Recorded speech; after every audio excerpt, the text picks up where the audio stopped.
Are you married or in a love relationship? Have you set boundaries in that relationship? Are there some red lines that you and your partner must not cross, as well as third parties involved with the relationship? What are these boundaries that have been set for you, the husband or the wife, to ensure that your relationship succeeds?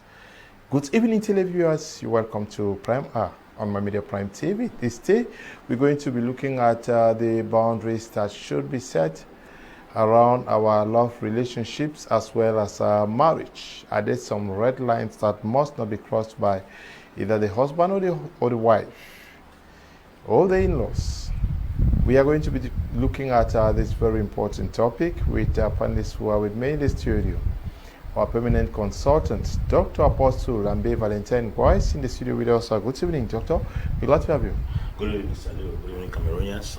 Good evening, viewers of Prime Hour tonight. We are excited to be here today to discuss this very important topic, and I think a lot of people will not want to accept or agree with some of the things we are going to be sharing today, but I think we are going to be sharing what you need to hear, not what you must obey. Okay. The love doctor, Apostle Lefo Divine, coming all the way from Boya, is also in the studio with us. Good evening. Good evening, Mr. Liu, and good evening, Dr. Ambe, and all our beautiful viewers of My Media Prime. Thank you for always being here and being part of this journey. It's going to be another exciting one. I'm glad to be here. It's been a while, but I'm excited to be here again after the Light Convention TLC 2024. I know many people have been looking forward to seeing me, so I'm here again. We shall have a good time, and we share wisdom, knowledge, and insight on this beautiful topic. Thank you.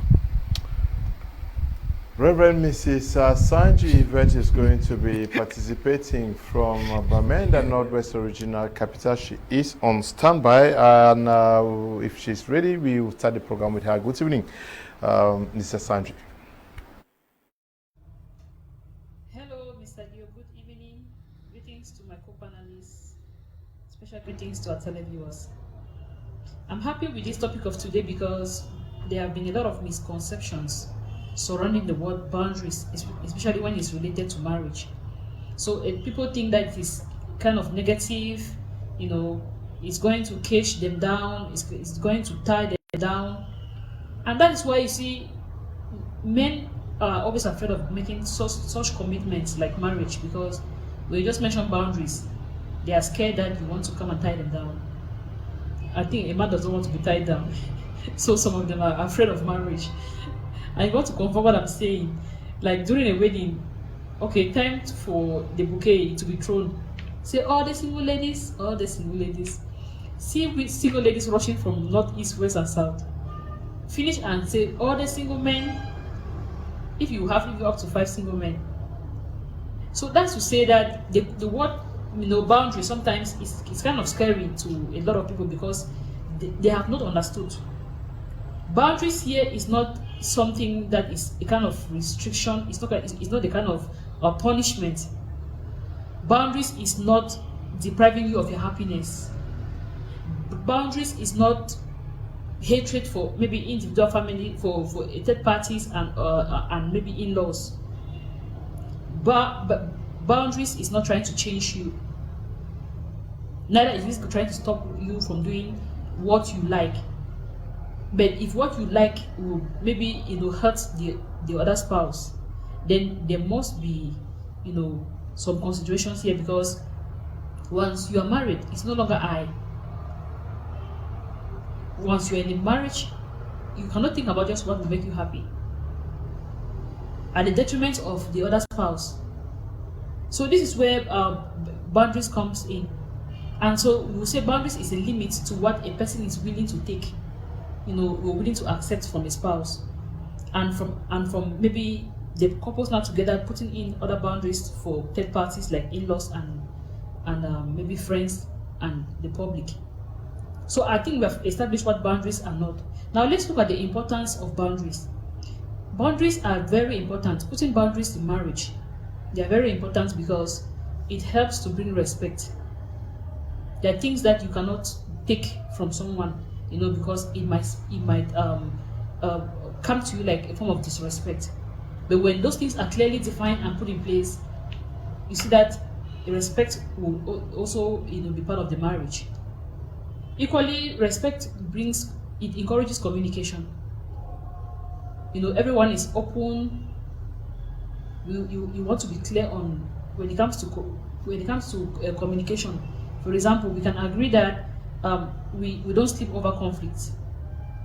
Yes, we don't sleep over conflicts. That can be an agreement, and that's the reason why Mr. Leo, I will still emphasize this is anybody that has not gotten their pre and post marital agreement book. This is more of everything that you want to build a healthy marriage. It's more of the boundaries all put together. How are you going to be communicating? Should we communicate and maybe someone is on their cell phone? Putting those boundaries are very important. So if there are things that are very important maybe to talk about, that okay, we have agreed upon that when it comes to things like this, you put off your cell phone, maybe even switch off the TV, then we talk. So importance of boundaries, it helps to encourage open communication, because everyone is able to air up and equally share what they expect. What is it that you expect in this marriage? What is that you don't like? Okay. Boundaries, the importance of boundaries also is that it comes with emotional well-being. If you have already an idea of what hurts the other spouse, it has been clearly defined, you try to see that you don't go to such extremes, and thus everyone will be emotionally healthy, emotionally stable. Okay, and then it also helps with career and professional growth. Let's say, for example, you're getting married to someone who it's maybe work might make them travel to one town to the other, or maybe out of the country. Sometimes it's something that you need to understand, so you don't become a kind of hindrance to your spouse's career or to your spouse's professional growth. So that's one of the importance. And then equally, like I said, on the aspect of cell phone, for example, during intimacy, boundaries can help to improve intimacy by coming out clear that okay, when it comes to time when it's just us bonding time, cell phones should be kept off. No calls, no messages, no social media, so we can enjoy the moment. So these are all importance of boundaries, and I will be coming back with some of the specific boundaries that we should apply in marriage. Ms. Sanj, Yvette, for the first intervention, very important. Dr. Apostle Ambe Valentine Ngwa, when we are single and definitely get into a relationship, either a love relationship where you are with your fiancé, or you finally get married and now living with a man or a woman, is it possible to still live like you are single? Can you live without some restrictions? Mr. Leo, singlehood is different, or let us put it that courtship is different from marriage. There are a lot of things you will not experience in courtship, even after 5 years. You may discover in marriage after the first week. So sometimes we think we know ourselves in courtship, only to find out when you get married, you may be making discoveries in marriage that you never found in courtship. Courtship also gives us a sense of who the person is, but does not give us the detail of who the person is, because you don't spend 24 hours with the person. It's when you start living in the same house with the person, living in the same room with the person, sleeping on the same bed with the person, then you begin to understand that some things you could not discover in courtship, you will now discover in marriage. So there is no way you can live your life in marriage the same way you live in courtship. Because in courtship, probably you people had very limited time to talk together. You could talk at a distance, but you didn't stay in the same house. There are things you will never discover. As a matter of fact, when you are living at a distance, even though you communicate daily. And there are some secrets in people's lives that you can only discover when you come close to them. I have a case I'm handling right now of a certain lady who denied having an affair with the fiancé for the sake of purity for the past 3 years. Only for the man to find out in marriage right now that the woman has been having something special out there. That gives you an impression that the man thought he had a very holy and sanctified woman who refused giving her body to him during courtship. not knowing that she was servicing herself somewhere else. Those are discoveries you will never make until they began living in the same house. Calls started coming in, suspicions started coming in. Then he began making findings, for he realized that the 3 years the woman claimed to have been keeping herself sacred were 3 years she was servicing somewhere else, and because she was bonded to the person somewhere, it now affected their relationship back at home. These are some of the things that we cannot guarantee a smooth relationship in courtship until both of you start living under the same roof. Now, coming to our question, should we set boundaries in marriage? Yes. Is it possible for you now to live like you were single in marriage? No, it's not possible. Okay. I just answered that question. It is not possible to live as you were single in marriage. It's not possible. Why? Because when a woman is not officially taken over, some certain parameters are not put in place. There are some rules you cannot engage. Sometimes you can't have rule over a woman if you have not paid her bride price. You may be in courtship, but she doesn't think you have rule over her fully. You may be in a relationship, but she does not think you have that full dominion over her authority until you have paid her bride price, carry out the normal processes of marriage. Then she now sees herself in your home. Okay, you discover that even sometimes some women cannot give you the full respect you deserve when you are just in courtship, because at that particular time they don't believe or think that they may end their life with you. It's when they fully step into your home before now they can start bringing out some other qualities in them. Sometimes in a relationship, that courtship period is casual. Yeah, and then marriage becomes intentional because a lot of things are put in place now. She now has that guarantee and the confidence that no, now I'm the person in charge of this environment. I have a certain level of protection. I have a certain level of defense. That in case this man rises up tomorrow to intimidate me, there are things on ground I have to bring to show that I'm fully the person who is involved in this house, because they don't believe they are fully in charge until some processes have taken place. So I think the way people live in courtship cannot be the same way they live in marriage. Dr. Apostle Lefo, now, we have many women who are married today, and they literally want to live like single ladies. Yeah. How is it that the fact that they do not sit down with their husbands to also agree and pen down certain boundaries that now this is what I am supposed to do and what not to do, and also for some men who are married today but still want to live like they lived 5 years before marriage.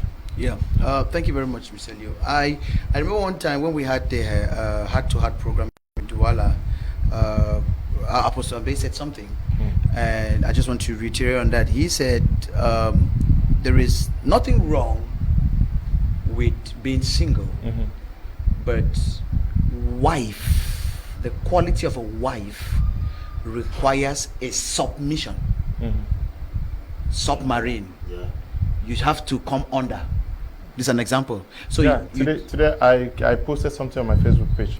I'm sure it's 1 Corinthians 1:13, that talks about Christ is the head of the family and the man is the head of the wife. Something like that. So so the reality is, it means that wife is somebody who has agreed. I always tell people that not everybody is a wife, and not everybody is a husband. Being a man or a woman does not make you, and that's why actually people don't know. People still always assume that wife is when you have gotten married to somebody. They think that status of wife is what happened on wedding day. But that's not true, because in the Bible it said that he that finds a wife finds a good thing. It means that you are not finding a woman. It means that literally a wife became a wife before was ever found, and the only thing that happened to her was that she now became somebody's wife. So a wife was already a wife. That means had that quality of coming under, serving a vision, a reality, coming together, meeting a husbandman, meeting a gardener of her dreams and vision, and forming a purpose of a divine will and propagating a family together. So it goes both ways. I'm just saying this so that people don't think it's only about the women. Also, a man is like a gardener, somebody who can harness and empower and enliven the woman's dreams and enable her to also fulfill God's assignment on earth while they are building a family together. So that already tells you that when people come together, it's impossible to live like you were living alone. I know that doing this transition is not always easy. That's the truth. All of us here had those difficulties. For example, when you were single, you could just pick up your bag. I think if, for example, right now, Mr. Leo, your boss just says, hey, Mr. Leo, you're going to Yaoundé tomorrow. We are leaving tomorrow by 4 a.m. If you were single, the only thing you say, yes, sir. And you start packing your bags. But now, when you have a wife and a family, you have to go and explain. I have to take off. This is what I have to do. They will ask you even details of the trip. Accountability. So you would discover that there are certain prerogatives, there are certain ways you cannot live, whether you're a man or a woman. And many times people forget this thing. You hear a guy say, no, you marry me, now marry him. Now all that, you know, be my papa. I don't get it. Like, it's impossible, because when those two come together in that system, there must be an accountability system. Even when Jesus comes to us, we still call him Lord. It's very practical, and I think we must have this reality that when you can no longer live like you were living, and this thing goes right up to courtship. I love the way Apostle Ambe says it, because whether you are in courtship, you are still technically single. You might be in a relationship, but if they tell you to fill document, what do you say?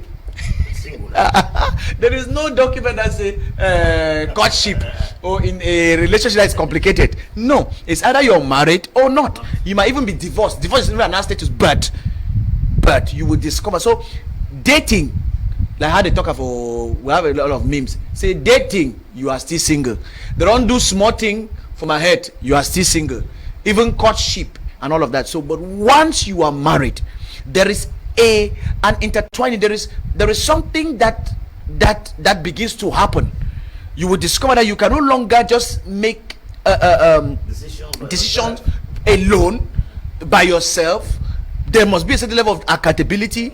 There must be a level of openness. There must be when they say the two have become one, something has happened. You will discover those lines, certain lines. Yes. And now this is it. Let me say something. A lot of times, especially typical us as Africa, we have a problem. We like to fight for rights, but never understand that with every right comes a responsibility. And this is where we always have an issue. I see a lot of people, they'll say, no, I want this right, this is my right, this is my this, but they don't know the responsibility that comes with it. Even in the gospel, I'm saying it as a pastor. Thank God Apostle Ambe is here. This is where we also have a problem, even with preaching the gospel of grace and Christ. When you all know your rights as a Christian, the next thing you must know is your responsibility. Who you are comes with what you must operate in and do. So there are so many rights in a relationship. That's why even when you go legally and go and sign, once you have signed, yes, that's your wife. It saves you. You can do property, you can do this, but at the same time, if you cheat, if they catch you, you can be imprisoned for adultery.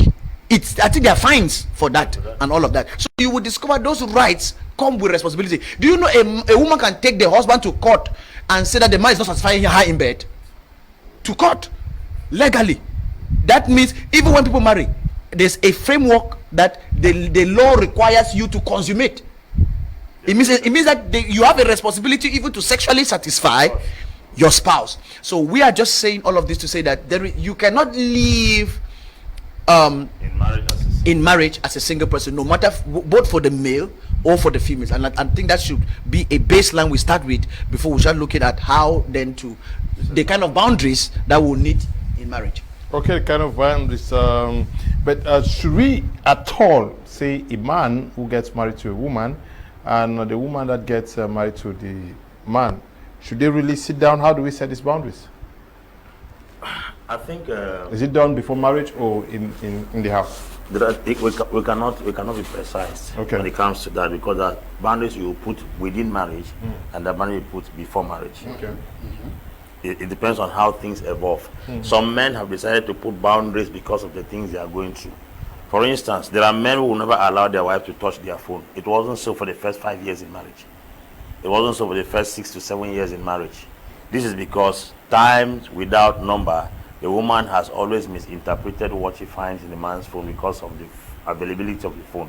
And now, because sometimes she doesn't know how to maturely handle some information, She gets the phone and then gets crazy. So the man begins to set a boundary now and put a code on his phone. That's not something that started with the marriage. It's within the marriage and based on the experiences. So some people have set up some boundaries in marriages based on the experiences they have gone through, and there are some boundaries they have put in marriages before they enter into. Two things are involved. There are people who are spiritual, and because of their spiritual commitment and their devotion, before getting married to a woman, they can tell you that within this hour of the day is my prayer time. I wouldn't want you to step into my room. That's a boundary you came and met. Yeah. It's a routine he has built in his life. He has a protocol he observes to maintain his spirituality. Yeah. He has his study hours. He has his praying hours. He has his fasting hours also. Now, when you come as a woman, we tell her, Madam, as you're coming like this, you're not going to change this protocol in my life. This is what I've been observing for the past 10 years, and this is what has kept my spiritual life afloat. Number one, I fast this day. Number two, I pray this hour each day. Number three, I spend this day in the office in the night. If a woman comes, she has to succumb. If she does not wish to succumb based on the protocols, then she should leave that man alone. Not that you will hide such a thing. You don't tell a woman, then you now get married to the woman. She wants to interfere within that period of your life. You begin to get wild and crazy. That's because you did not communicate that this particular moment of your life is precious. There's a power in the occult kingdom. They will give you certain rules of engagement. Don't step into this room. Don't come to my room at this hour of the day. As a woman, if you are getting married to that kind of person, you accept the consequences. Know clearly that as you are entering into that relationship, you will definitely be restricted from going through this. There are some men that will tell you the kind of business I do and the kind of customers and the kind of business partners I do, I wouldn't allow you to access my phone. Equally, there are people who are working in certain professions. The profession does not permit you to unveil people's secrets to your partner. The unfortunate thing about that, they think that when you become one with somebody, you have the right to disclose everything you hear from others to your partner. As a pastor, there are things that people share with me I can't tell my wife, because my wife may not be able to handle it. It is not distrust. It is because I may know her temperament. I may know her capacity to accommodate certain informations. So you must be able to put these strings and put these attachments. Because people sometimes get frustrated when they disclose their secrets to you as a clergy, only to find out that tomorrow you have disclosed it to your wife. Your wife has also told her best friend, before you realize the entire congregation, the entire society knows that secret. Now, what it has destroyed, not just churches, families, communities. Now, when you do that, they may say, you are restricting her from accessing your phone or accessing information concerning you. The error is that you must be able to know your partner's capacity to accommodate or hold certain information. Because one of the oaths that the Catholic priests take is the oath of allegiance. They swear an oath not to disclose secrets. That's why people come and confess to them. A priest would rather die and be sentenced to life imprisonment because they are keeping somebody's secret. Because people entrust secrets they can't give to others to you. So what of a man of God who has secrets of people? People come and tell them, Pastor, you see me like this, I'm suffering from HIV and AIDS. That's the reason I'm going through this kind of challenges. You don't take that thing and then begin to say because it's your wife. Somebody can be communicating with your phone. I've gone to the hospital, my CD4 count is this and that. Then you block your phone and you don't give access to your wife. Your wife says you are hiding something. Must you only hide something criminal? Why can't you hide something to protect people? Because everybody has a secret. Even God says the secret things of the Lord belong to him. So God also has secrets. These are some of the boundaries you must put based on profession.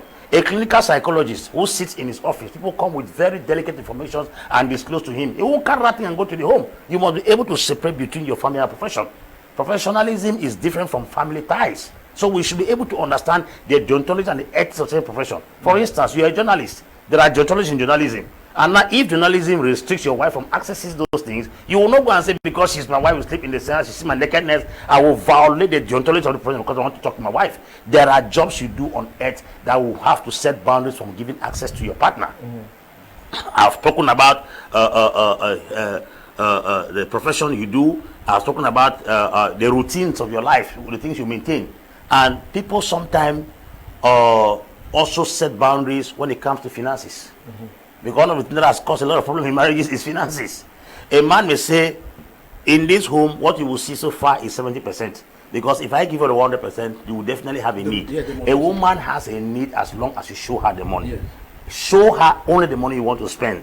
If you show her what you don't want to spend, she will create a list and she will create a need for you to spend what you don't want to spend. I had a pastor like that. He used to earn his salary. He will go and show the wife what the wife will create this for all the things. Like he wants to save. I said, no. What you do is that you save what you have to save, take the rest back home and tell the wife that this is what is available. You will be surprised that the woman will do the same management she did the previous money with that same money. I've experienced it. I travel sometimes out of the country. I give my own amount of money, and sometimes I stay longer than expected. Only for me to come and realize that the money I left was still available. But if I was around, or if I were around, that money would not have been still there. Because the more they see, the more they spend. You must set all those restrictions if you want to save. Because any ordinary person must live on 70% of his income. If you live on the 100% of your income, then you don't have no future. So these are some of the things you must put as boundaries put in place. For instance, when it comes to your sexual life, you as a man, you must be able to know when it's time for this and when it's not time for this. You cannot be a man that is constantly on a woman every day. Every day, every day, every day, every day, every day, every day. Then you don't have a program of your life. Now, if at all a man is walking out of town and the wife intends to come and visit, is he going to put a boundary that, oh, you want to come so and so day? No, you can't put such a boundary, because you put such a boundary, the woman may think you are doing something fishy outside. Just let me know when you're coming so you are not stranded. But to tell me that you want to come to my place in out of the town, you must come on this particular day, it's like you are trying to put some kind of restrictions that may it sound fishy and manipulative. So these are some of the things we talk about: your professional life, your daily devotion, your finances, as well as the nature of your job.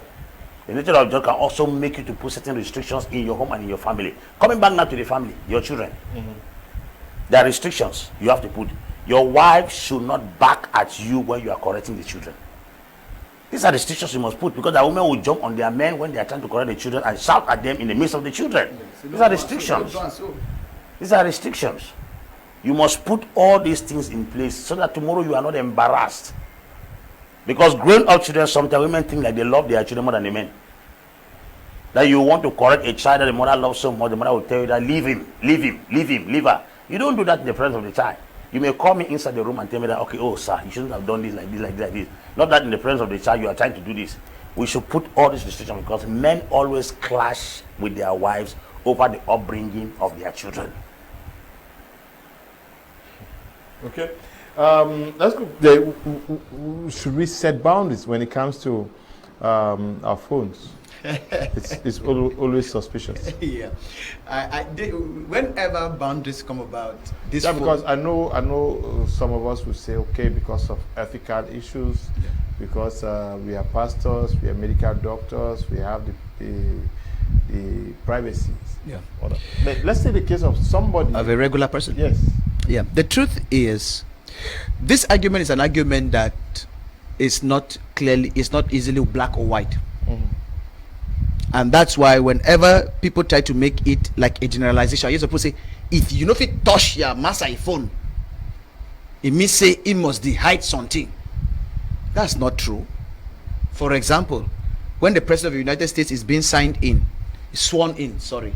as president, he is sworn in and he is given a nuclear codes. They don't give it to him and his wife. In fact, no president is signed in husband and wife. The two of them don't sign in. We together pledge to rule this country. So whether you like it or not, I told somebody, I said, if the president and his wife is on the bed and there is danger, security service will first protect the president before coming for the wife. These are some realities, and this reality checks. A doctor might be consulting with you, the wife's best friend, who is telling the doctor things that does not want you to know. This is the truth. If as a level of a pastor, there are things we are counseling. Churches have been destroyed because pastor go tell. In fact, there are many people who are afraid to open up to their pastor because they know say pastor will go tell mommy pastor, and they are not coming to talk but to mommy pastor. If they want to talk to mommy pastor, they'll go and talk to mommy pastor.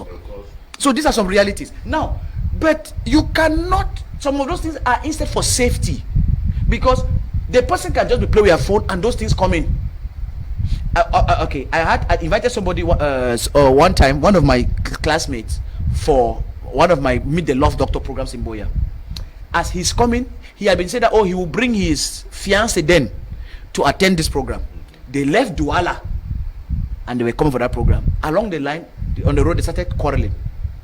They came onto right to the street of the event. As they go, it looks like a message came in. That guy said, "Give me that phone now." That man is like, "No."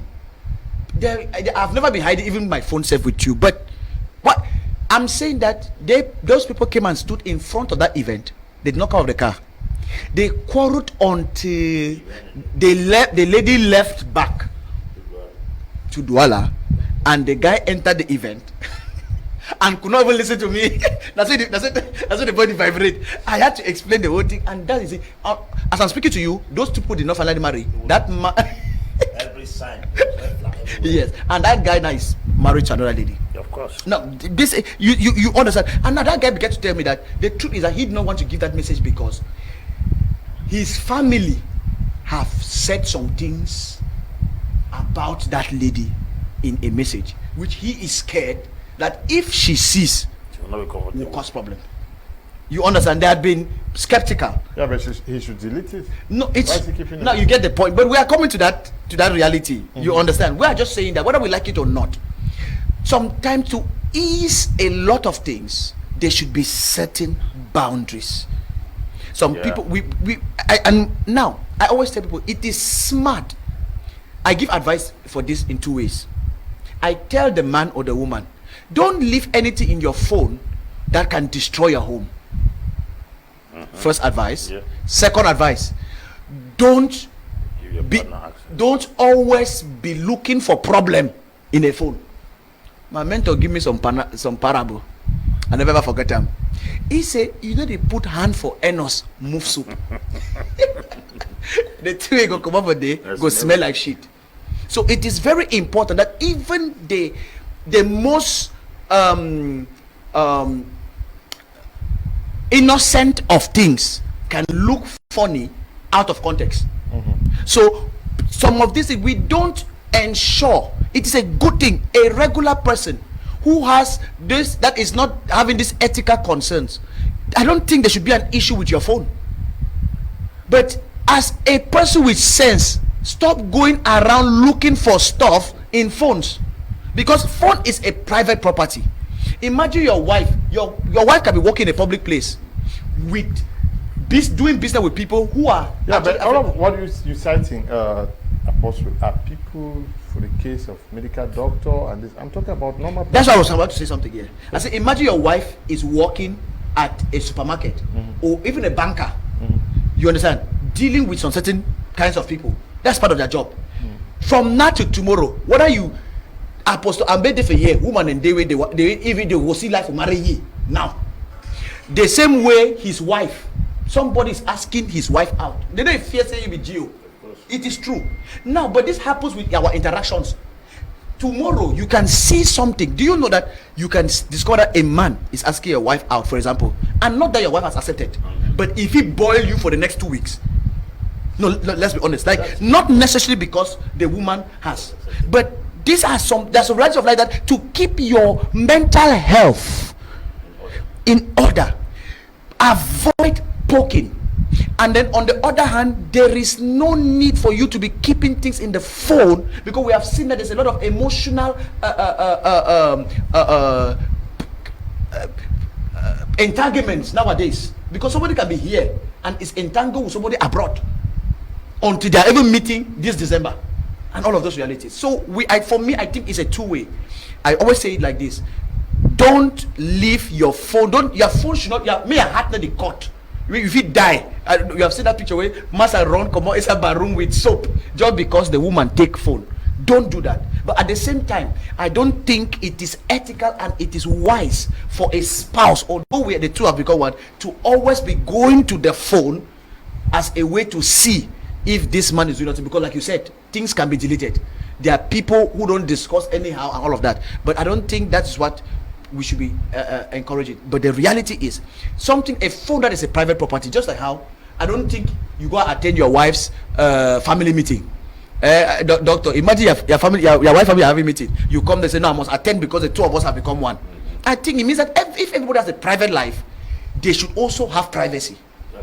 And I believe that a phone is a private property, but don't use it to destroy your home. This is my take on it. Okay. Private property. Yes.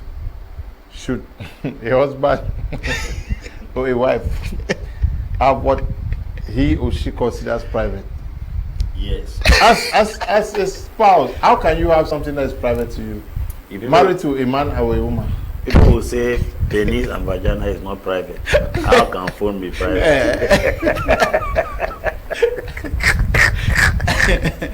Yeah, but how do you are married to somebody and then a property is private to you? How? Penis and vagina is not private.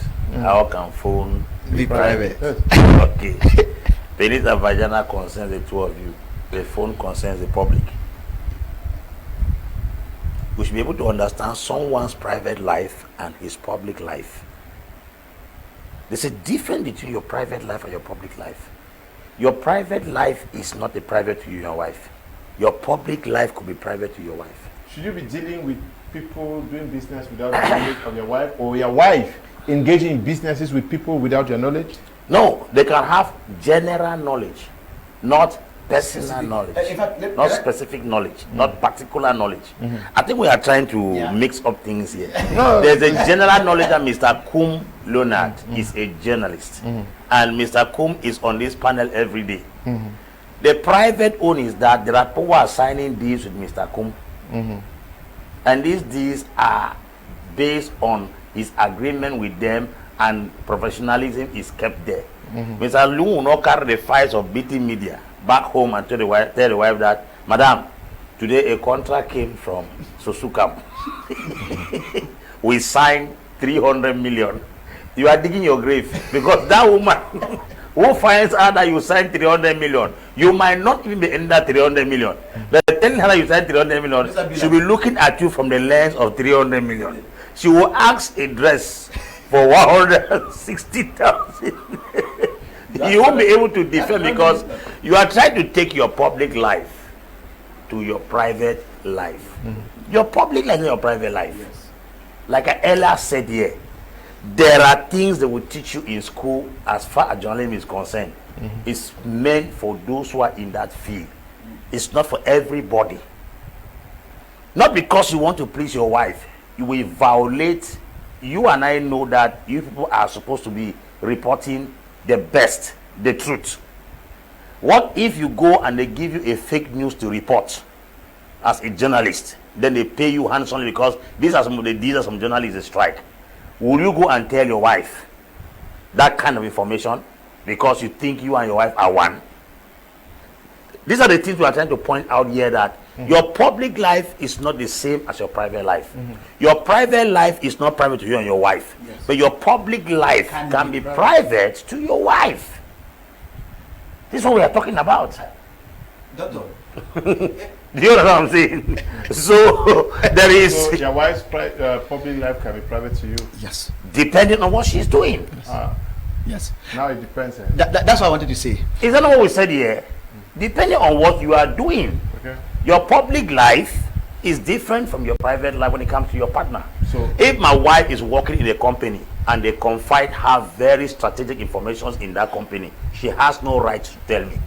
If that, for instance, there's something with professionally speaking, that if you come to an office, in the secretariat, if the boss tells the secretary that tell I'm not in, even if the boss is not there, will the secretary say yes? Even if the secretary is born again, she has to obey what the boss has said. That's professionalism. The secretary has lied in the biblical sense that she has respected professionalism in that area. So if my wife is working in an office and I come there because I'm married to her, and you, the boss, tell her to tell everyone that you are not in, and she tells me you are in, is that professionalism? That's what I'm trying to tell now. Yes. I'm giving the example. I just wanted to extrapolate on something like this. I remember one time, my wife was doing some business. She got some things in Douala, and she was even moving at times. She would go to places, and I've discovered personally, even as a coach with a lot of young people, you will discover that. Do you know that there are places that women go and have to lay low? Not that they refuse, but they have to lay low that they are wives to be able to sign deals. Not like if the question comes, they will answer. But there are places that some things might block. the truth about life is there are certain interactions that can only become an issue because it is known. And when you're getting married, you should be able to, for example, you're getting married to somebody who is 26, 27. For 26, 27 years, this person has been living alone and been making decisions alone. You cannot come in now and think that if that person wants to go astray, they will not go astray just because they have got married to you. I think one of the things about getting married is that you are getting married to an adult who can take responsibility for their lives. Because anytime somebody is out there in any public capacity, Mr. Leo, the truth is they are interacting with people, and they are interacting in ways that sometimes is better off not to know. Are we saying that people should just go out there and be acting anyhow? Of course, we have talked about ethical things, about how women who are married should operate, how men who are married should operate, and all of those things. You have seen, I think we're here on the panel where somebody says, meet somebody for a lunch date, which is a business meeting. I know of a case, a man met his wife in a very big hotel, but it was in a restaurant, of course. And this lady was having a date. So you would discover that what? How do you handle that? If you are the one, you meet your wife, who you know that does business with some certain kind of people. I don't know. A doctor, you meet your wife who is having that a lunch with somebody you don't know, maybe in that restaurant. Professionalism, if you don't know these boundaries, you might come and force and do things. But I believe that if you know each other and you can trust each other, there are things that can even be handled behind the scenes, and then it still keeps things going. So we are just simply saying that this thing is not just some simply white or red. There are certain interactions, there are certain things that it is better to keep your sanity. You avoid knowing to keep your sanity. But now on the other hand, anybody who is doing anything should now know the lines they should not cross. For example, it is some people can be hitting on you. That does not mean you go and be flirting with them in an inappropriate way as a married person. But I don't think marriage has ever stopped people from asking another person out. Of course. It does not. They see ring, they see say no, yes, they still want you. So yes. So but we are just saying that at the level of the person, you are now have to trust that people will now draw those boundaries and keep those people at bay. But if you keep poking around, the truth is you will not live long. You will not live long, especially in this time of our day that people can access. Somebody can be talking to you now, Mr. Lu, and in the next minute, the person said, there are people who try to discuss and send picture. This is where I am. This is what I'm doing. And if those things come, it can get into problems. Okay. Good evening, Mr. Liu and co. I'm Loveline watching from Obili. Awudu, good evening to you, Loveline, watching us from Obili, the nation's capital. Good evening, Mr. Liu. I don't understand what the panelists are talking about. The phone. Does it mean a woman doesn't have rights to the husband's phone?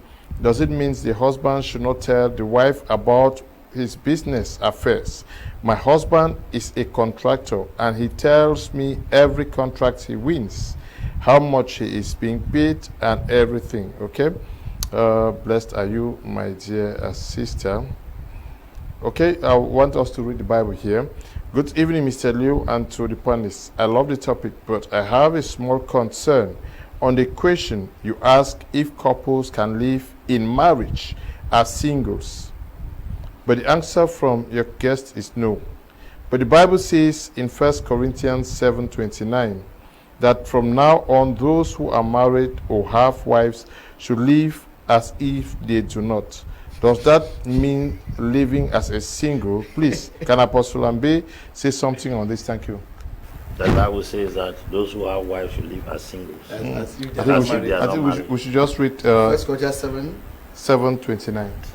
Okay. 1 Corinthians 7:29. All right, dear brother. It looks like it's a she, huh?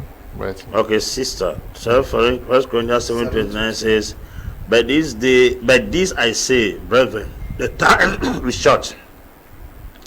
It remaineth that both they that have wives be as though they had none.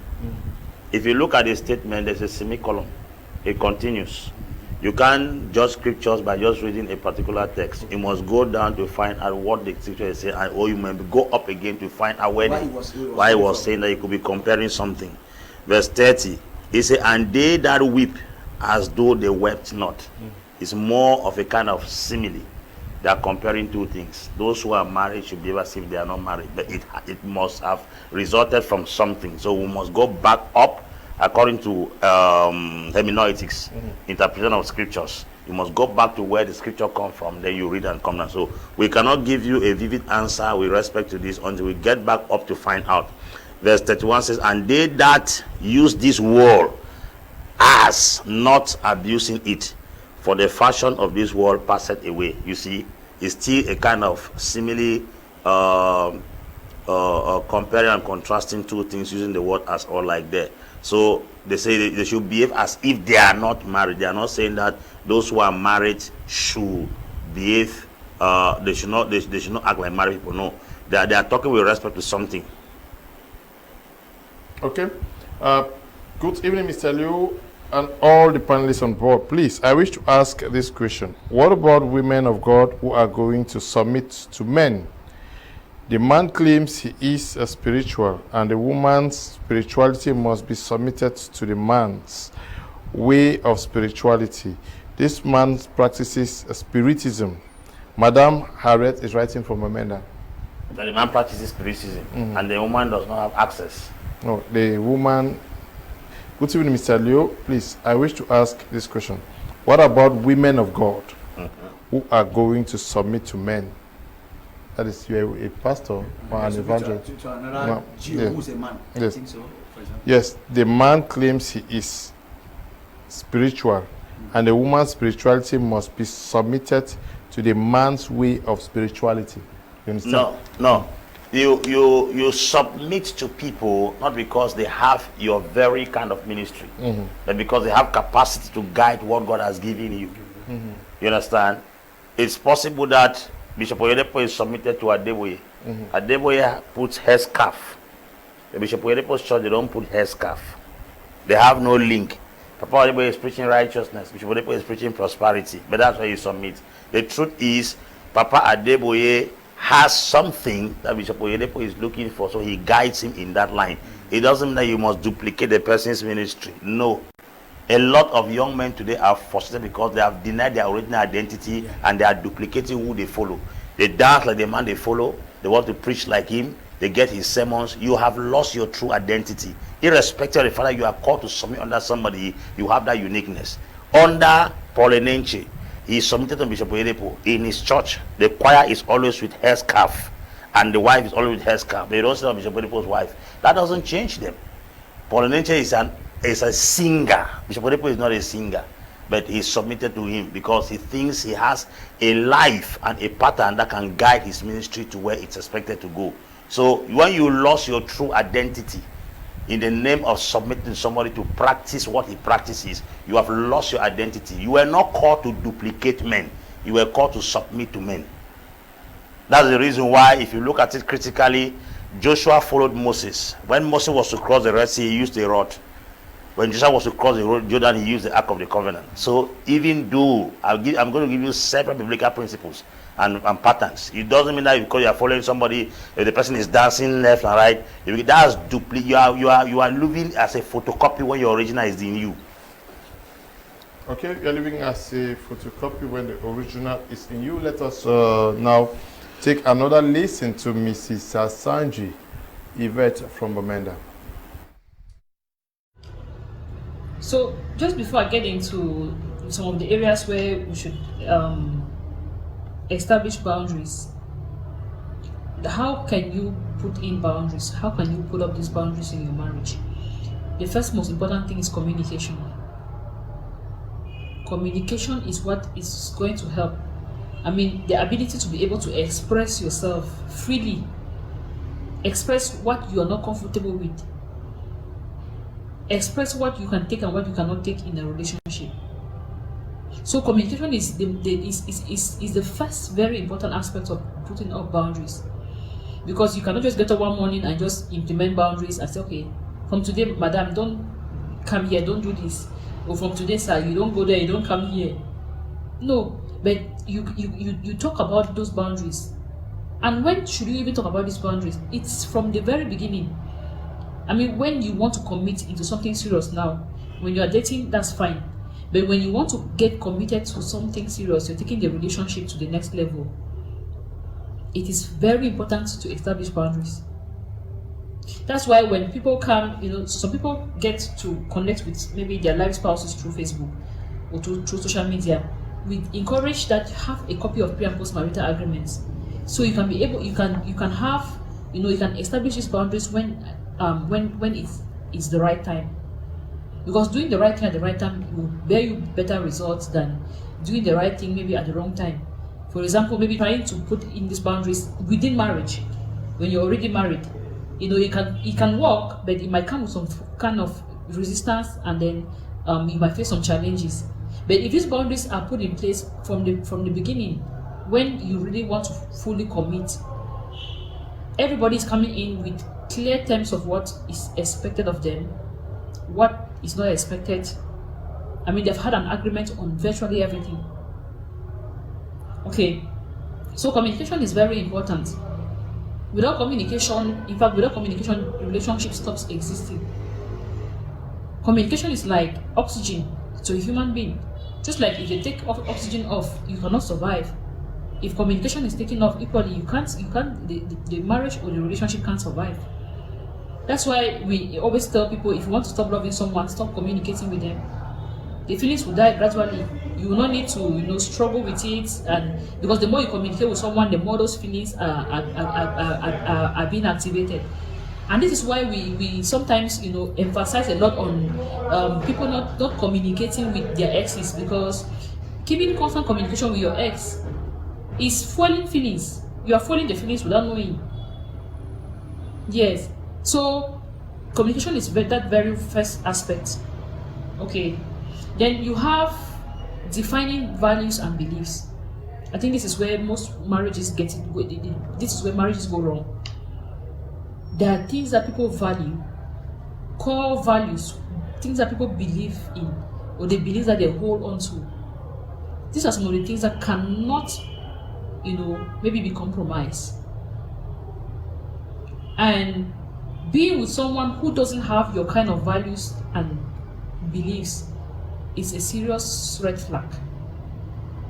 For example, you believing in integrity and marrying a spouse who goes around fighting. They call you here and there. Hey, your husband or your wife is fighting down the street. It's kind of embarrassing. Let's give another example of a value. Someone who values health. I mean, there are people that cannot joke with their health.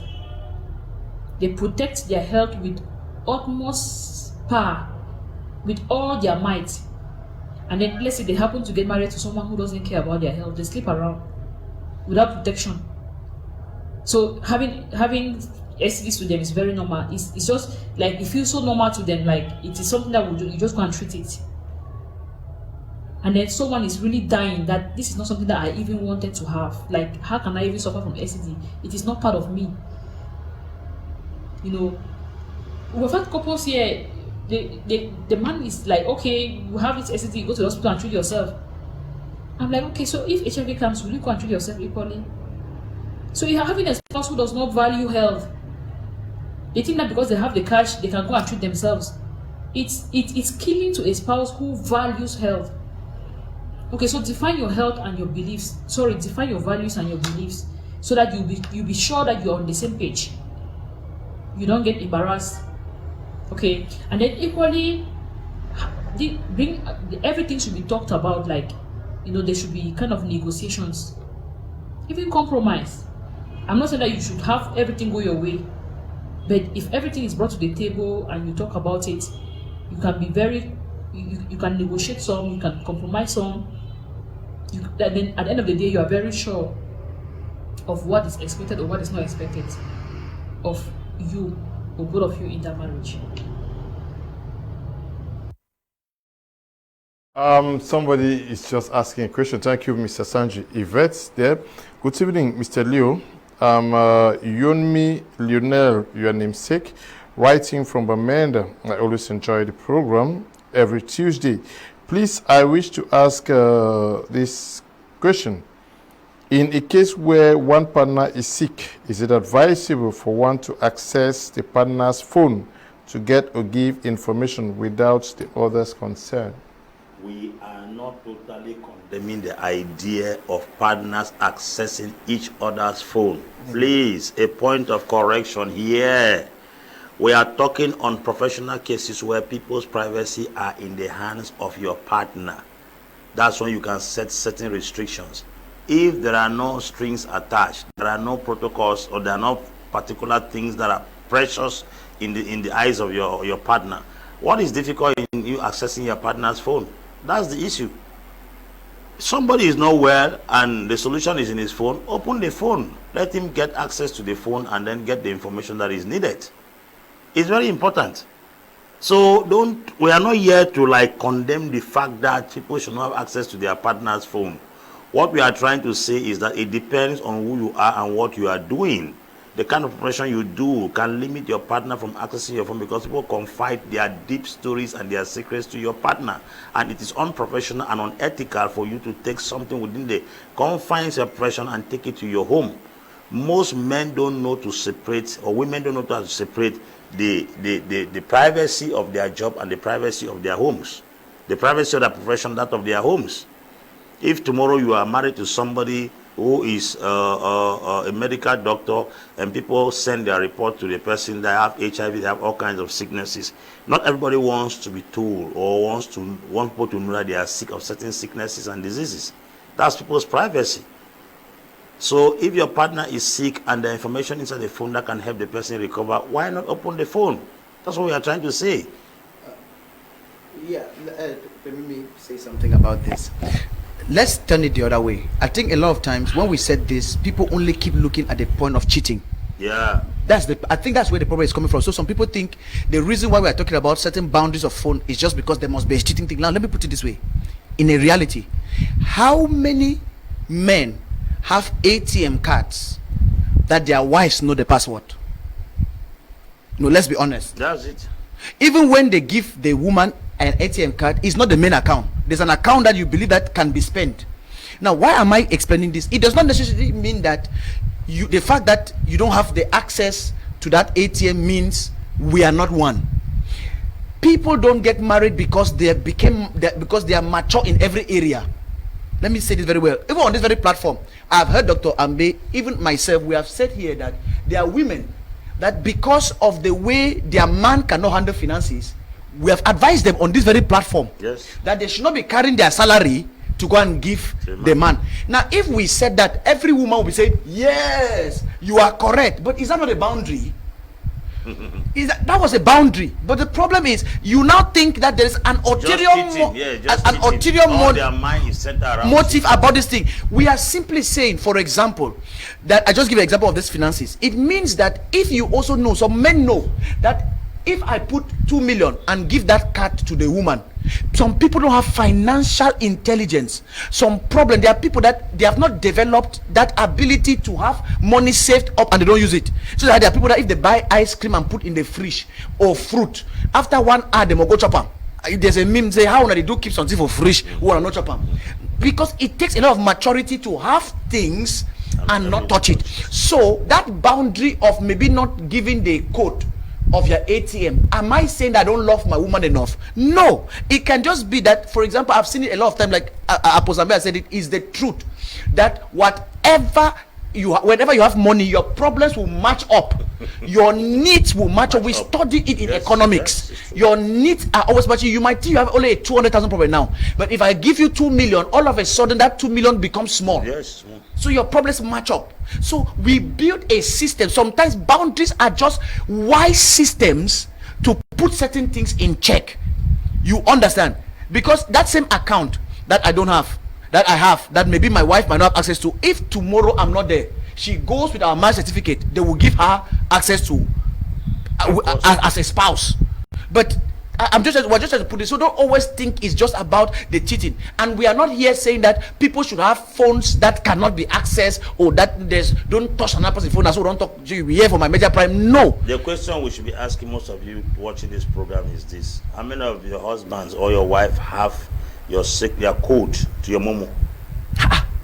Yes, to your momo. How many of them? Apostle, why do you this way? Why you let my man land? That was my final submission. That was my final submission. How many of you? Your darling spouse right now, even the person in your courtship, how many of them have you given your coat to your momo?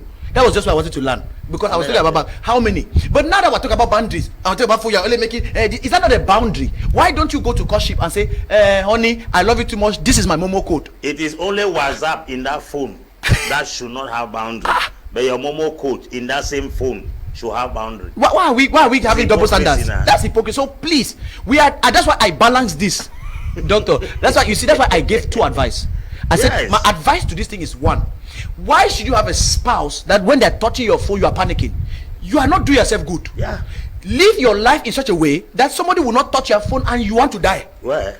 First advice. Second advice, stop poking around somebody's phone. Treat it like this is something that it's personal and can have professional information. When two people have this type of mindset, you can easily move around. That does not mean I think we bring a balance to this by putting it, because there's a reality out there. We have just given that reality. Let's work like that so that we cannot be destroy our relationships. Now there is always this issue of spirituality that she raised there, where in marriage the wife is struggling to go to Catholic church, the husband is in Presbyterian church or Pentecostal. These are certain things that also there should be a boundary about, because it also affects the children. Mr. Leo, in my book, The Winning Couple, I spoke about religious disparity. People must understand this. These are things you agree in courtship. Yes. Okay. Yes. If both of you can't decide in courtship where you will drive your spirituality when you get married, I will advise you stop, because most people have separated in marriage because of their spirituality. The differences in where they worship has been a major problem. That's why I took time and I wrote in my book, The Winning Couple. First and foremost, a woman is supposed to submit to a man. If at all we have to go by submission, if you are a Pentecostal and you accept to marry a Catholic, you are supposed to submit to that man and go to Catholic. Yes. If you are a Baptist as a man and your wife is Pentecostal and the wife chooses to marry you as a Baptist, she has to follow you to Baptist. That's submission. But in cases where people want to exercise their right, they may agree in courtship. We are getting married. I'm a Pentecostal, you are a Baptist. I won't change my faith. I will accept to marry you like that. I will not disturb you from worshiping God. After all, we are worshiping the same God. If I choose to follow you tomorrow, but I will never force you to come to our church. These are agreements that are supposed to be done in courtship. But if you guys made the mistake of not settling this thing in courtship, and peradventure you find yourself tomorrow in marriage and you're unable to settle it, when the worst comes to the worst, the woman has to submit and follow the man to his church. Or the only situation we can stop her is when the man is worshiping something that is not God.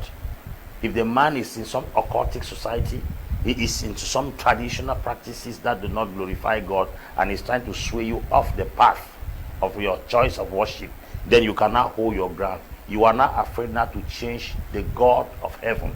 You don't want to worship something else. But if it is differences in faith, which is still in the faith Christianity, the woman has no right than to submit to the man if the negotiation was not done in courtship and if it did not succeed while you both are already married.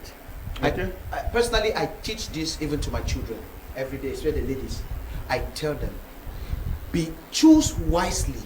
I tell ladies, my children, I say choose wisely, because the day you will choose a man, first, if that man is not in this church, because the person must not marry, you must not marry from this church. The day you choose a man as a woman, my principles and my understanding does not permit me to scatter that home. You will have to follow that man to where they are going to. So choose well. Secondly, if you as a woman, they drive you for night, you can't knock on my house. I tell them, I say the first thing I do, I take a picture of you, Chiapa, for veranda or something, because I don't want me trouble tomorrow. And in the morning we'll go back to your husband and we'll solve that problem at the house. What we are saying is this: let's learn to address these issues at the right time, and not come in and then we start navigating it. It will become more complicated. It is very important, and that's why even submitting as a woman might require submitting to the general overview religious system of that person. And that's why many women have suffered even with their children, because they see money. They marry man before they discuss every Sunday. The man they go throw away oil for skull, for village. Then they start to cry. Oh, I don't believe so. The Monday. You must be very careful. That's why we tell people profile. Find out how does this man hold tradition. Now what did he do? But how will you be there for that place where you were supposed to be looking for these things? You are not looking at it. Now you are crying foul. No. It's a choice you have to make. So make the right choice by finding out the right information. Be informed. Like my like Miles Moreau said. He said the greatest thing you need in a marriage is not just feelings or love, it's information. Have that knowledge. He says by this, it is written in the Bible that by this we know love. Love comes with a certain knowledge. So I think it's very important we lay this foundation and you take it serious, especially if you are not yet married. For instance, I'm having a wedding in my church this 28th of December. In our church this 28th of December. The guy is a pastor coming from another church. I will bless the wedding in my church, and he will carry his wife to that church. Yes.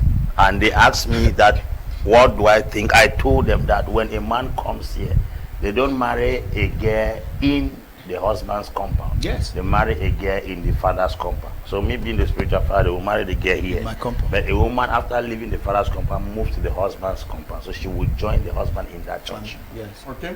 Now, where should we set boundaries for our brothers, for the man and the woman, our brothers and sisters, and also our parents?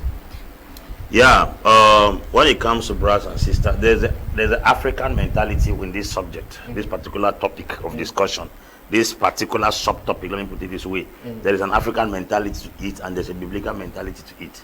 You know, they used to call a woman who is married to a family our wife.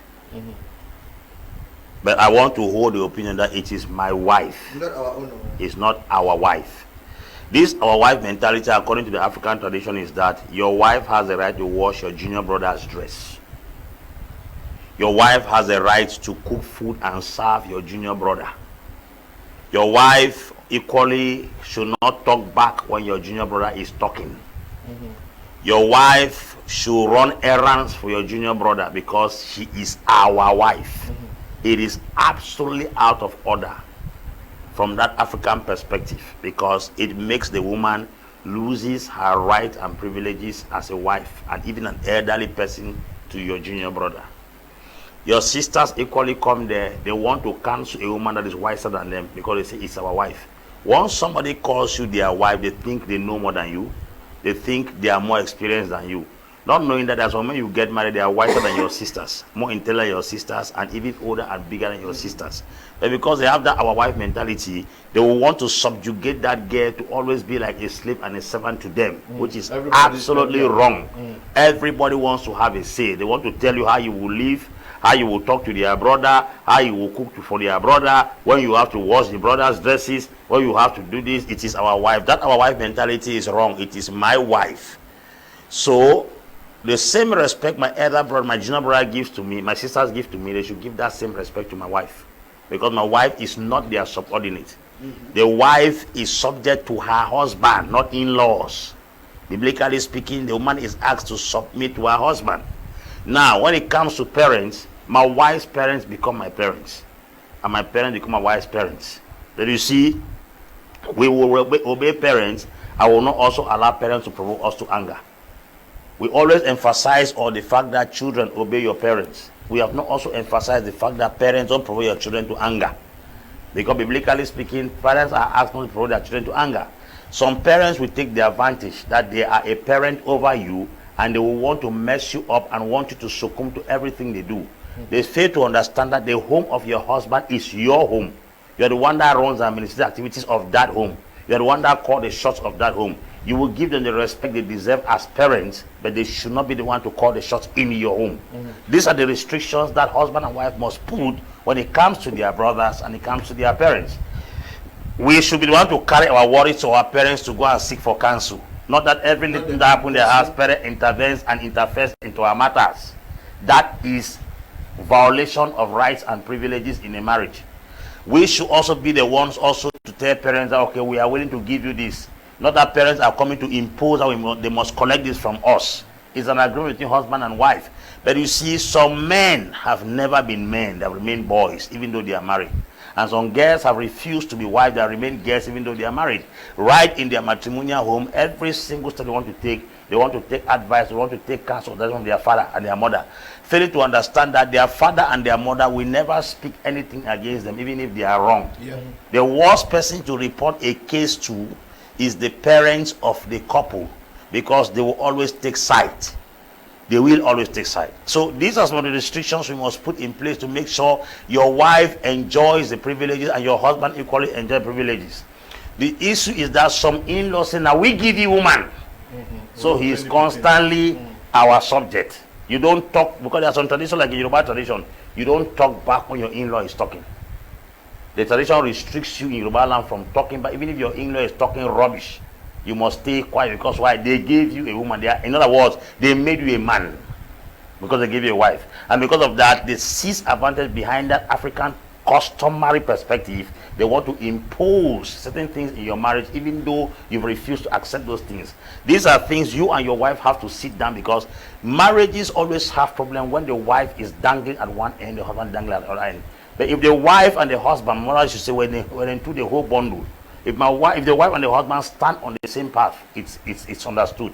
For instance, my brothers come to our house, my junior brothers, they can't talk carelessly to my wife.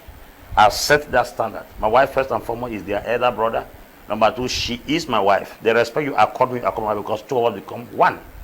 I will not take the sense that she's our wife. My wife is sitting there. My junior brother comes, she goes and dish him food, come and serve him food in the name of some tradition that my wife is serving food to the husband.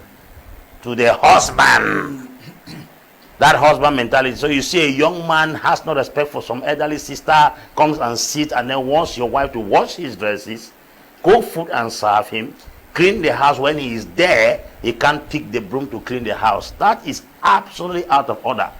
These and more are things that couples must set as boundaries when it comes to their brothers, sisters, as well as their parents. But don't know how often you've encountered such worries from either the man or the woman, especially from the man or from the woman, who tell you that the in-laws who are in the house behave as though they tell you that it is our brother's house, and the family of the wife tells you also that it is our sister's house, especially when it is the sister that is maybe has constructed the house and is doing it up. The truth is, this is a deep-seated African mentality that only people who might not have been so in tune with their traditional roots are not so committed to it.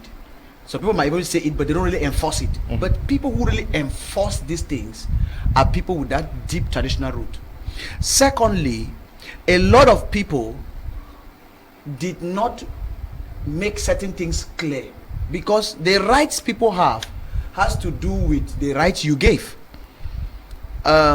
We have said here many times about how to deal with family, the wisdom to deal with family, which is something I apply even in my own home. I don't contend, that means if there's an issue with my wife's family, she handles her people. I handle my people. I'm talking about where it comes to her. We have said that that's a wise way. So you see that when certain things are put in place, for example, do you know that we have solved cases of who will travel abroad? Maybe I'm talking about cases who are abroad. Who will travel abroad and come and take care of children? Homes have had issues, whether you will come from the husband's family, or is the wife's parents that will come, and all of those kind of things. So the truth is, there is that reality, there's that battle, there is that thing, that sense of entitlement. In fact, I remember one time when my junior sister said she wanted to come to stay with me. I was in Boya. Now she's about the same age of my wife. So that's somebody who had been in Boya for about 3 years in the university, Kali University, but had visited my church just about 2 times and never even stayed to the end, you know. But I have no issue with that, because no, people must not follow me to where I am. But it made me also understand the lines. So there was a point in time my dad was like, please, can your sister stay in your house and just complete her education? Because when I was getting married, my junior sister had traveled to the States for an exchange program, so she was not around when I was getting married. Now, where I was living before was a small studio before I got married. They never even tied it. They never tied it in. Let it out. So now my sister used to come. Her best friend was just 2 houses from where I was living. But for over 2 years, she will not visit me. My sister had never come to my house. You know, I can see my grandfriend is stay for a year, even pick a broom or go to the kitchen and all of that. You get it? So she will visit her friend. Right. Now, so when she traveled, she came back after I had gotten married, and by God's grace, I was in a better apartment. I was living in a studio. Now I was in an apartment, 2 rooms. It was just brand new. It had plus stuff on the walls. You know, she came in and saw that place, and went and told my dad that there's an extra room in my house. She would love to come and stay there, because where she stayed, she was living with my uncle. Or the house of flop. I said, no, that has not been flop first. So suddenly the house of flop. I don't know. Are you getting me? So now I said no, because to draw that line and avoid, because my wife will be moving on eggshells. Now my master is sister this, and she will not be able to run her home. And then a person who was not already giving me a certain respect will come now. I can already imagine her with that mentality of, if she's not even giving me that respect, I can imagine now come how. So I told my dad, I said, no, sir, she will finish. I'm just giving a practical example of how I drew a boundary, and my sister knows I love her very much. I told my dad, if he's my junior brother, send him anytime. There was a way he treats, he will operate with me, you know, and then with that he sees my wife also as an elderly person, and they can flow. We must know these things and avoid trouble in the problem. I prefer there is a temporal conflict.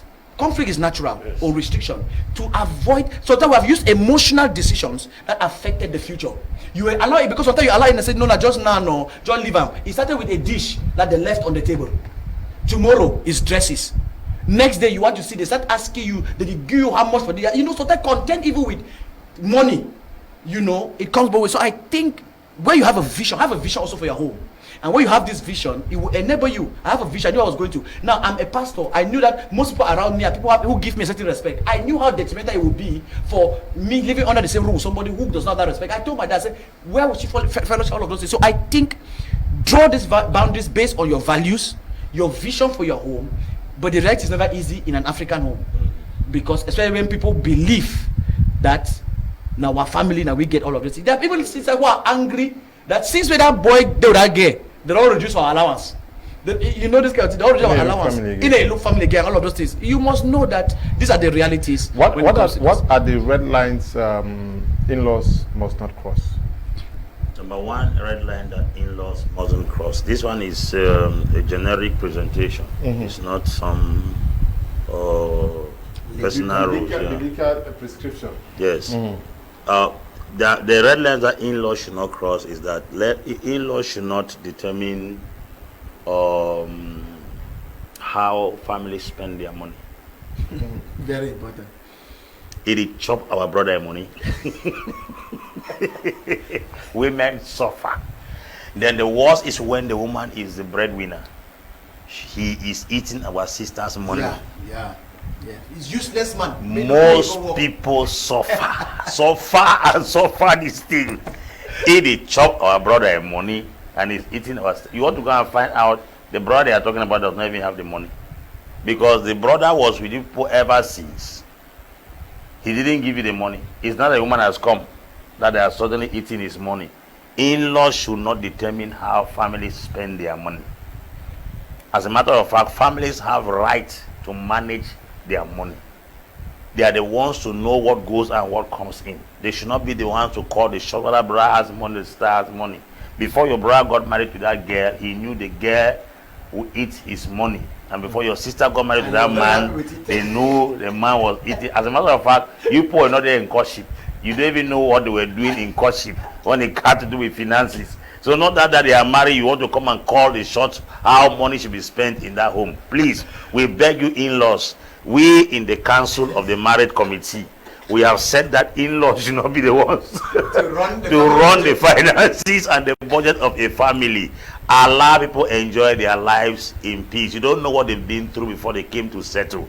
Sometimes the person can be enjoying the fruit of their labor on the grounds that they persevered with your brother when he had nothing. And probably they were the ones even giving your brother tips for transport when he was still going to school. So now let the woman eat the fruit of her labor. She has invested in the years past. As a matter of fact, many women could not accept your brother when the woman accepted your brother. So let her enjoy the fruit of her labor. We of the committee of men, we are saying this to in-laws. Don't be the one to draw the budget or decide how much is spent in a family. Number 2, in-laws should not decide if a woman will carry a child or not. Children are a blessing from the Lord. Get a second wife, she can't give you a child. Get a second wife, she can't give you a child. If a man has not made up his mind to marry a second wife, you may go to look for a child in a second wife that will take away the man's life. We don't put certain things into consideration before we take certain actions. Or, oh, your mother said, I want a grandchild. I want a grandchild. I want a grandchild. As if they give her that grandchild, she will do something with it. Because it is common in the African society. If a man is willing to love his wife, even in a position where she cannot give birth, please allow them to enjoy their marriage in peace. That man is seeing something from that woman beyond that child, beyond the children you are looking for. The peace he's looking for may be found in that woman that does not have a child. You may bring a woman that has a child and take away his peace and take away his life. Families, we of the committee of men, we have also agreed that family members, in-laws should not be the one to decide when a family will have a child. People persevere with their wives for 10 years, they conceive, 15 years, they conceive, 20 years, they conceive. But sometimes family will put you pressure and the man will go and get married to 2 wives, and then from the day he gets married to that 2 wives, he loses his peace till eternity. That man might even die because of that situation. So families have dragged, a lot of in-laws have dragged their sons and their daughters into situations where, as a matter of fact, it's very, very, very, very demanding. The third thing, we of the committee of men, we are agreeing also with in-laws. We are agreeing with in-laws that in-laws should not, and I repeat this one very, very seriously, should not determine who stays in the home of their child and who does not stay. You cannot just pick your nephew and say she must stay here. Yes. There must be an agreement between husband and wife for who comes to stay in their home. And when? Because when and then when? Because you say, now it is time for Kuruala, so you send Beatrice Kimika and go school for an side, so he will go school. When the man says that we don't have the financial capability right now to take care of that child, please, can you wait? He say, no, it's your sister's son. Yeah. I don't think somebody can scatter your family. Your sister, if you want to go to school, it should not. We of the committee of men, we are begging the in-laws to make sure that they are not the ones to determine who stays in couples' homes. Please, make sure you give them a proposal. If they accept it, fine. If they don't accept it, look for another alternative or start praying that God will touch their heart to accept it. Don't superimpose people in certain homes, because that's the problem we have in our society today. In-laws want to tell how people spend their budget. They want to tell who stays in the home. They want to tell when couples must have children. Please, we know your worries. We know your cry. I think what you owe your brother, your sister in that marriage is to pray for them, is to provide practical solutions, and also to look for possible means for them to solve the problem you think they are going through. Not coming to tear them apart and thinking that one man is responsible for the other's problem. I've seen a situation where a girl in Limbe was driven by a family that she's unable to conceive. She went out of that home, fell in love with another man. The first time they met, she gave birth to twins. Only for them to find out later on that it was her brother was impotent. You know, when there is no fruitfulness in the marriage, the first person we think has a problem is the woman. We discussed last year on that last night. Yeah, we fail to understand that fruitfulness can be, unproductive can be caused either by the man or by the woman. But sometimes much of the blame is thrown on the woman. Sometimes when even test is not yet done, they will say this barren beast, this man picking, this empty belly, do I just spoil a woman for one marry for his home? Only sometimes to check on that some men also spoil their system by jumping from one woman to another, masturbating before they get married. Sometimes they get married, the power to even impress the woman is no longer there. So please, we are begging you, in-laws, put this into serious consideration. There are many more, but I will give space for Apostle therefore to also continue. Okay.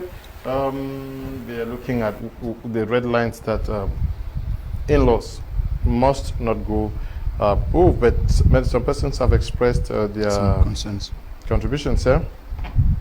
Good evening, Mr. Leo. The topic is very interesting. Please, Mr. Leo, ask Apostle Ambe whether he has produced a book that can guide people in relationships and marriage. Yes, he has. Good evening to you all at the studio. I am Mary, writing from Konsamba. I am married and I have been facing this problem of our wife. My husband's younger ones do not respect me. They talk back at me, and when I complain to my husband, he shouts back at me in front of his younger ones. So I'm just so confused, and it's an obligation that whatever I cook, I must give theirs. I'm tired of the whole issue. Dr. Apostle, what would you tell this husband? I just gave a very succinct presentation here when it comes to this issue of our wife. Please, I don't know if your husband is watching this program. I'm not like imposing. I'm just trying to give my own sincere counsel. The respect you have, your wife also has to enjoy that same respect. Yes. And if truly you love a woman, you must respect. Bible says that honoring one another. That's one portion of the scripture that we don't want to read in church. The Bible says a wife should submit to the husband, but in 1 Peter it says both of you should honor one another. Honor one another. Submit to one another and honor one another. So the honor you are looking for yourself has to reflect through your wife. Biblically it is said that a man's glory is his wife.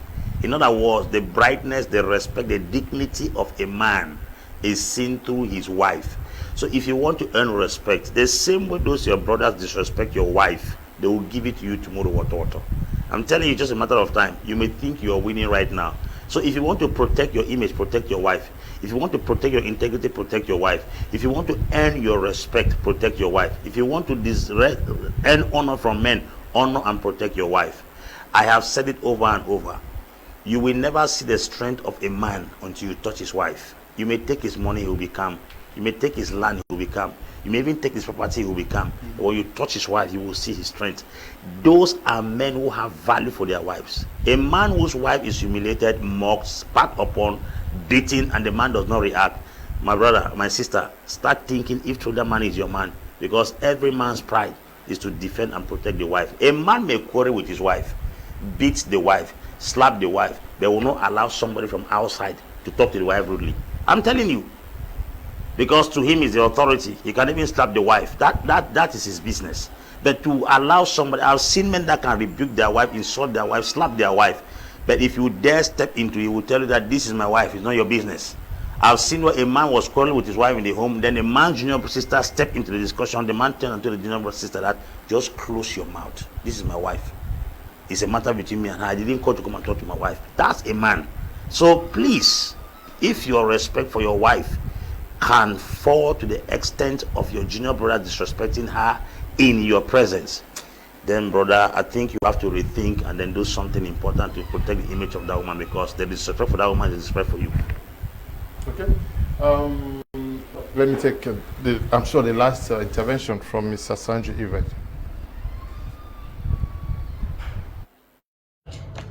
So conclusively, what are some of the areas where boundaries should be put in? I think we can talk about communication. Okay, communication. Are there times when you can be very busy? Yes. But do you know that there are things that couples should always have time to talk about? Yes. So if a couple should come out with agreements that no matter how busy we get, we must make time for communication. So you can be busy. It could be maybe 2 times a week, 3 times a week, or both, better daily. Because I remember there are times that I rush to the house, I get home, my husband is coming, and when we're about to talk about maybe share our day, how the day went, and all of that, those are things that couples should do. It's very important.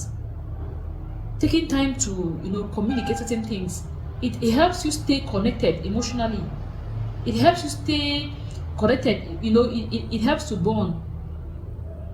So communication is one aspect where you can choose to put boundaries, like, okay, prioritizing communication. And when we have very important things, all of them are here. When you have very important things to talk about, cell phones should be kept away. distractions should be put off. Even children should be sent to their room, or you can discuss that in the bedroom.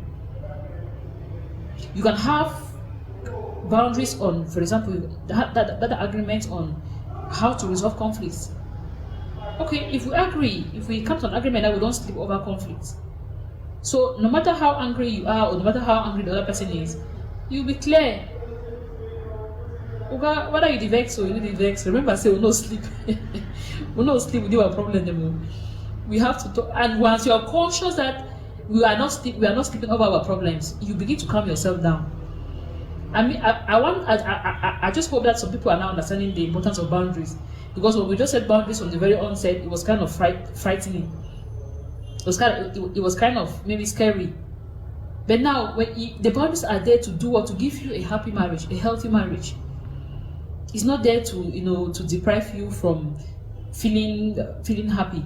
And then equally talking about happiness, you can make it clear. Your happiness is not dependent on the marriage. I think this is something that people should know. Like some people, if the marriage is not working, they carry the face on to that. No, you should know this. I'm not happy. Like your happiness is not dependent on the other person. It's not dependent on the marriage. Your happiness is on you. You choose to be happy or you choose not to be happy. And that's why I said on my page some time ago on social media that if you are not first of all naturally a happy person, marriage might not even make you happy. Marriage might just come to complement happiness. It might just come to add, to spice it up. But if you don't have happiness at all, it's just like waiting for rain to have rain during the dry season. If it's not rainy season, that you know that rain can come anytime, you are really expecting the worst, something that you not have. Okay, so I come to have boundaries with friends and third parties. Friends here is, should you have friends? Again, they're all here. Should you have friends of the opposite sex? If yes, what are the limits? What are the boundaries? If no, okay. Every couple define the kind of life you want to live. You define the kind of life you want to live. Then talk about respect. Have boundaries. Are there areas where you should never get to? Maybe that makes you feel disrespected. Are there things that if they are done, it makes you feel disrespected? Yes. Have boundaries on them. Have boundaries even on abuse, verbal abuse, physical abuse, emotional abuse. Have those boundaries. Maybe calling each other names, insulting the other, using hard words. Those are all the areas where you can have boundaries. And then you realize that your communication will be far softer. And anything that is spoken in softly, it goes through the heart. I've told purpose time and again, once you are hard, it doesn't get into the heart. It gets here and passes through. It even passes through your head or over your head. Sorry. But once you give those words in a soft way, it pierces the heart and goes in and sticks in and stays there. So you can choose how you want to, when it comes to, you can say no to abuse in our marriage. Nobody's ever gonna insult the other person. There's no insult, there's no this. And then most importantly, you have to put boundaries with things that can destroy trust. You can be very clear on things like cheating. Cheating is a no. It's a deal breaker. Have boundaries on things that can be deal breakers to your marriage. So that before one spouse is getting to that extent, they should know that this thing I'm doing is gonna break my marriage, but I'm doing it. While I'm doing it, I should be expecting nothing, but that the marriage is going to break. Okay. Equally have agreements on sex, social media, even me time. So people like it when they spend time alone, and then it kind of re-energize them. If that is what makes it, that's what works for you. You might want to put boundaries on me time equally. Thank you so much, Mr. Leo. Ms. Sanj Yvette, yes, what are some of the red lines according to you that must not be crossed. I think Apostle Ambe has really done an exhaustive list, but I'll just mention one or two, a couple. There is this common thing that in-laws do where they weaponize their child against their partner. Where they weaponize even the spouse for their own personal gain. For example, I discovered that when my dad, the first lady I ever showed my dad is not the person I got married to. I think I have wonderful experience. So I discovered this first lady that I showed my dad. Immediately I went out. On coming back, she was best friends with my dad. That day, my dad gave her money. They continued to discuss extensively behind my back. But there was something I discovered, that my dad loved her because he could weaponize her to get what he wants me to do. You understand? Like, where he discovered that maybe we don't agree on certain things, there were a lot of things that he wanted to use the lady to get me. So he went behind and was giving some promises, and this thing happens. Take note, it's not an evil intention. No, it's just my dad doing his own way, looking for a way to ensure that he can put me in touch to the best of his knowledge. Don't you understand what I say? But it went against some things that I had come to understand with my calling and my alignment. You know, these are some things I wouldn't want to go into all because it's personal according to my calling and everything. But now, so I discovered this can be two ways. Sometimes the in-laws can weaponize the other person to use that person to get to their child. Like, what they talk, so you understand? Or they weaponize their own child. This is another one where it brings me to the other point that unsolicited advices. You will hear most of the times when women stole money or kept some things to build houses, it came from in-laws advices. You know, say tomorrow, so if that man no day, you know, say this, you better take money. We have heard of how women have built houses that nobody knows, built even their parents' houses without telling their spouse and all of that. So sometimes in-laws can weaponize either their own child, or they weaponize the daughter or the son-in-law for a personal gain. So we should avoid that. And then that interference also that has to do with always coming in to give unsolicited advice. That means you have forgotten that these children have gotten to that level where they are supposed to make their own decisions. That means they come to you for counsel. But you don't always struggle to say no. And this also comes with this last one, where you believe that because it's your child's house, you can also just show up. Are we saying that parents should be disrespected? No. But you have to understand that this is your own child's house now. And sometimes you don't just need to show up. You need to get their consent, and your child also has to you have to understand that your child also will get consent and agreement. Do you know that a man can refuse their in-law for coming, not because they don't want to see you, but because he is not ready to receive you with the way you deserve? So people believe it's dishonorable for because sometimes in the house, even now only dry fish where you are your home, the manager, and if you get that very dry fish, give your father-in-law, you don't know to go here and for village. Mm-hmm. Say, I come for that house. You know, say they don't even give me. Sometimes families cannot truly buy. These are the realities. But so sometimes you feel to say you want come, the man say no, I beg. I know what I may come now. And so but this is, and if they did not come back to talk, you can, if that there was not that line, they can show up in moments where you cannot be able to treat them the way you would like, and it can go back as bad vibes. So these are just some small pointers, some small things that I believe that the in-laws, the day you're giving your child away, you should be recognized that this child now is a man and will have to take decisions. You only play advisory roles now. You are there if they need it with your experience and your counsel, but you should not try to keep forcing it like they are children anymore. Okay. Mr. Sanji is no longer available. She has made her last submission already. Somebody was asking for her number to get the book. Dr. Apostle Ambe Valentine Gwa. Some persons also want to get your book. Can you just give out your number, please? Yes, please, if you need my book, you can reach out to me through 670-749844.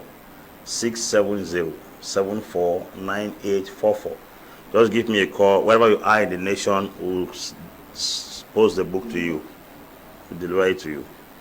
Okay. You also have books? Yes, I Okay. have books, audio tapes, and resource materials also, which you can connect even to our monthly programs in the Southwest region. 67552-8266. I repeat, 67552-8266. We have a lot of resource materials, and we have a lot of monthly programs where we sit, we share, and have conversations as such. Okay. So those are the issues written in this book, sir. This has a very good book that will direct you, especially for those who are yet to get married. And also, you have spoken so much on profiling and are agreeing on what we should do even before we say yes, sir. We should agree on specific things. Yes, but setting boundaries for couples, what is the advantage? First and foremost, for their mental health. Okay. There are things we set boundaries to keep you healthy. Because there are things you can stumble across. They may give you heart failure. They may give you... And sometimes I tell people that prevention is better than cure. Yes, prevention. We are preventing you from accessing things that will give you sleepless nights. That will make you feel inferior, less important, disqualified. But if you are ignorant of those things, you may live healthy and be totally blind about it. As a matter of fact, you start getting sick the day you know you are sick. They diagnose you of a certain sickness in your system. That's the day you know you are sick of that sickness. The fear of the sickness comes and begins to cause you to emaciate. But if you are not aware of that sickness, automatically you will not be bothered. So for your mental health, boundaries are very, very important. Number two, for the sake of professionalism, we need to set boundaries so that people's jobs, people's integrity, people's reputation are protected. No client will want to confide his information to somebody who is flippant and who cannot be protective with information. It can cost your job. And if one client goes out with a wrong impression about you, it may close the door for many other clients coming your way again. So from a business perspective, it is very important because it protects your job and protects your clients. The next thing that boundaries does also is that boundaries equally help to reduce tensions in homes. Yes. Boundaries help people not to be in constant chaos, because some people practically do not stay for 5 days in a week without having misunderstanding, because the wife keeps searching the husband's phone and the husband keeps searching the wife's phone, and probably they may not be able to interpret some information that enter into the phone. They will judge it from their own perspective and it will cause serious clash. To maintain peace at home, some informations are not even needed to come by. So sometimes these boundaries equally help. Number two, for the sake of respect, boundaries also keep the respect of partners. Because if somebody doesn't give boundaries, sometimes people misinterpret marriage or being in marriage for familiarity. As much as you love your husband, he loves you, you should not be familiar with your husband or familiar with your wife. I know this one doesn't seem to make sense. Familiarity is when you are too close to somebody until you see no need to respect the person anymore. You have access to the person to the extent that you don't have respect for the person anymore. Some people have become very familiar with their spouses until there's no respect for the spouse anymore. After all, I know you see for you, nobody watch me and you naked.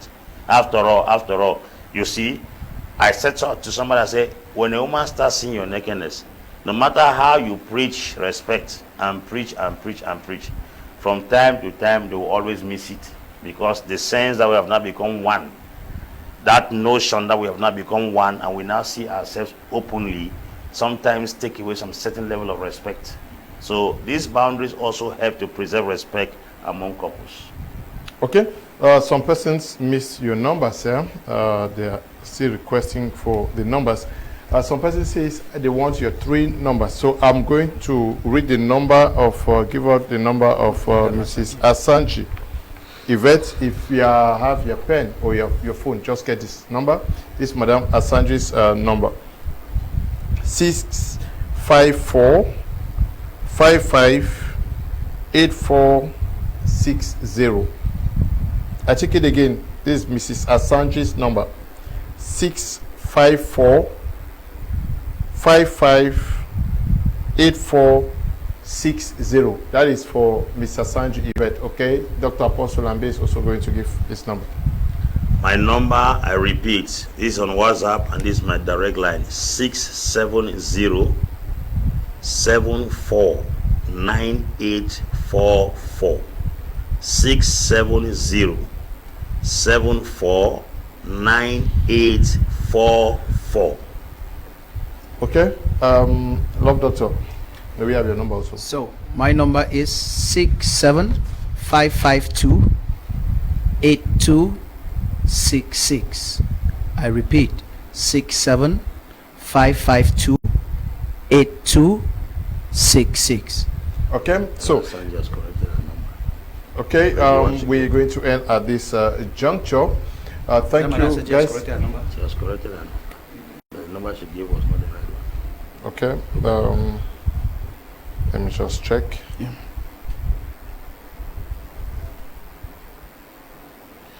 Okay, so the Madame Asanji's number, please. There was an error with the first number: 654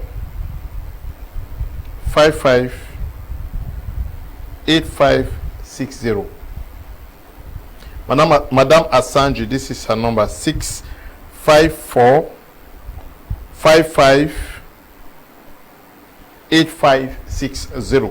We hope you learned something today, and I'm very, very happy with a testimony that came in from Bafusam, Yes. where one lady says that she was confused, and that finally, because of this program, she's deciding to go the way of the husband as far as worship is concerned. We want to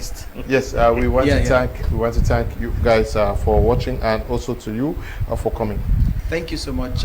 It's always an honor. It's always a pleasure to be here. I'm popularly known as the Love Doctor. If you're around the Southwest region, please, we always have amazing events open to all singles, married people in a very conducive environment where we sit, we discuss these things, we share, and we talk. So many resources, so much resources for you. We want to be part of my WhatsApp group, or for counseling and coaching.